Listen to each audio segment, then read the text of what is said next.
বৃষ্টির মেঘ ভরা আকাশের শরীর থেকে চুঁইয়ে পড়া হীরের অজস্র টুকরো ছোঁয়া বাতাসের ধাক্কায় তিস্তার সেতুর গায়ে লাগার অনন্য অনুভূতি মন ও চোখকে যেন ভরিয়ে তুলল সূর্যের পরশ মাখা বিকেলে। এমনটা এ সময়ই দেখা যায় জলপাইগুড়ি শহর থেকে অল্প দূরে থাকা তিস্তা সেতুতে। তবে সেই দৃশ্য নজরে পড়বে ব্রিজ পেরিয়ে পূর্ব পাড়ের নদী বাঁধে বসলে। আসলে সীসারঙা মেঘ তো বৃষ্টিবিন্দুগুলিকে কোলে নিয়ে তিস্তা নদীকে যেন দেখিয়ে চলছে এগুলো তোমার জল থেকে নেওয়া, আর এই সব বৃষ্টিবিন্দু তোমার বুক থেকে নিতে আমায় সাহায্য করেছে সৃষ্টিকালের মহাতাপের অধিকারী জীবনের অন্যতম এবং গুরুত্বপূর্ণ শক্তির প্রতিভূ সেই সূর্য। এমন দৃশ্য প্রকৃতি ছাড়া আর কেই বা দেবে? কার আছে এমনটা দেবার মতো ক্ষমতা? বিনে পয়সায় এমন ছোট্ট দূরত্বে এসে এ ধরনের অনন্য দর্শন আপ্লুত করে তোলে সবাইকে। সবচেয়ে পেলবাতা প্রতিভাত হতে দেখা যায় তখনই যখন বৃষ্টির ফোঁটায় ভিজে যাওয়া তিস্তা সেতুর গায়ে মিঠে বাতাসের ছোঁয়া লাগায়, তাকে যেন অন্যরকম মনে হয়। আর যেটা ভালো লাগে সেটাও তো কম নয়, ব্রিজের এতগুলো পা সব সময় ঢেউ ভরা ঘোলা জলে ভিজে যেতে থাকে। নদী যেন সেতুরও পা ধুইয়ে দিয়ে থাকছে।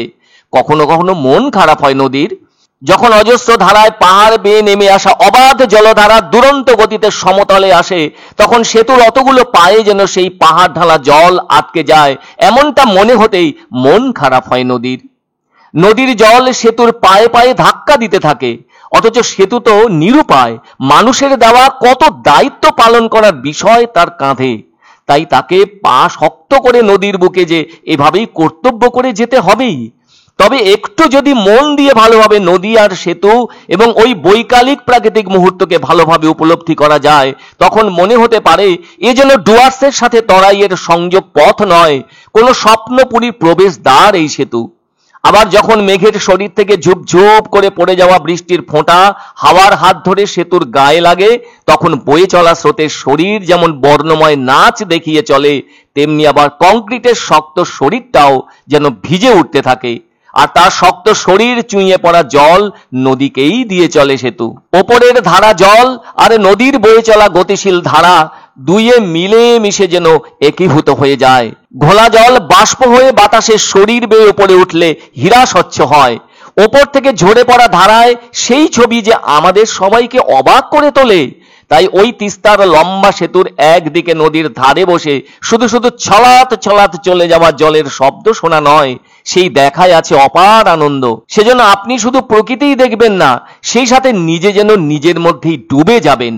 ফলে নিজের অস্থির মন ধীরে ধীরে হয়ে উঠবে অদ্ভুত রকমের স্থির, এবং সেই সাথে নদীর কলতান শুনতে শুনতে জীবনের সব ক্লান্তি আর দুশ্চিন্তা কোথায় যেন হারিয়ে গিয়ে ঘোলা জলের গায়ে সূর্যের শেষ লগ্নের আলতো আলো লাগা মুহূর্ত মূর্ত হয়ে উঠবে।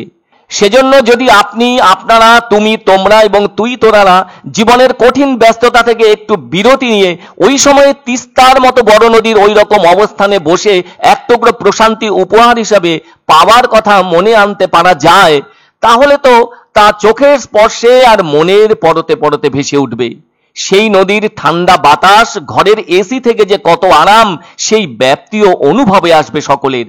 তাই আসুন না এমনই বিকেলকে সুমধুর স্মৃতিপটে রাখতে সেতু আর জল সংলগ্ন তিস্তার ধারে এক টুকরো সময় খরচ করি প্রকৃতিকে ভালোবেসে। জলের তো পরিমাণ বেসিক্যালি তিস্তায় মোটামুটি সারা বছরই জল থাকে ভালোই, কিন্তু যেহেতু বৃষ্টি হয়েছে, ঠিক আছে, বৃষ্টি হওয়ার জন্য জলটা একটু বেশি ভরা ভরা লাগছে, একটু ভালো লাগছে, নদীটায় একটু ভরা ভরা লাগছে বর্ষা হওয়ার কারণে। কারণ গত তো কয়েকদিন ধরে বৃষ্টি কন্টিনিউ হয়ে যাচ্ছে, আজ সকালেও বৃষ্টি হয়েছে, তো সেই জন্য নদীটায় অনেকটাই ভালো লাগছে।